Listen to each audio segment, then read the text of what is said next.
Hello friends, आज मी बनवते रवा इडली।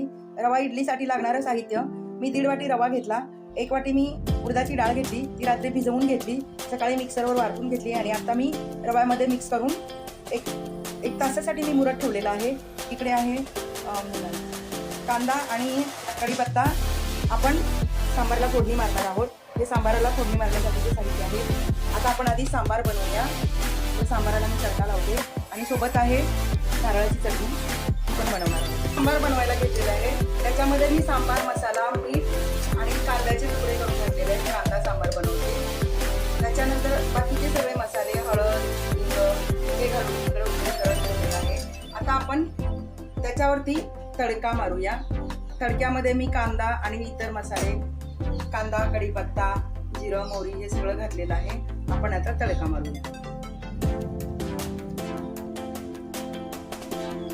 आता याला चांगली उकळी काढूया।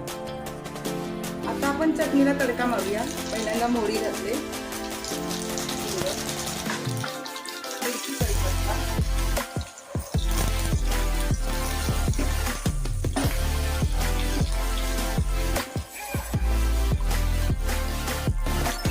तडका चांगला तडतडलेला आहे। लगेच आपण चटणीवरती घालून घेऊया।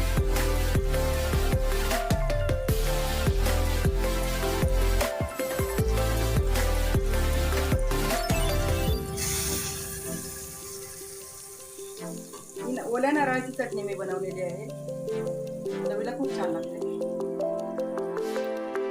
आता आपण बनवूया इडली। माझ्याकडे इनोचं एक पॅकेट होतं, ते मी याच्यात घालते, कारण इडली लगेच मी तयार केलेली आहे, त्यामुळे ते फर्मेंट झालेलं नाही आहे। तर इनो घातलं की बघा फ्लफी होतं। आता हे खूप फ्लफी झालेलं आहे। आपण आता हे इडलीच्या साच्यामध्ये तेल लावून ठेवलेलं आहे, पटकन त्याच्यामध्ये इकडे मी इडली पात्रात मिश्रण घालून वाफवायला ठेवत आहे। इडलीचा कुकर आहे त्याच्यामध्ये। इकडे मी सगळ्या इडल्या स्टँडमध्ये लावून घेतलेल्या आहेत। आता आपण झाकण ठेवूया आणि 15 मिनिटं वाफवून घेऊया।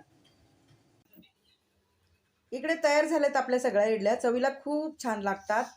तुम्हीही करून बघा आणि लगेच लाईक, कमेंट आणि सबस्क्राईब करा फ्रेंड्स।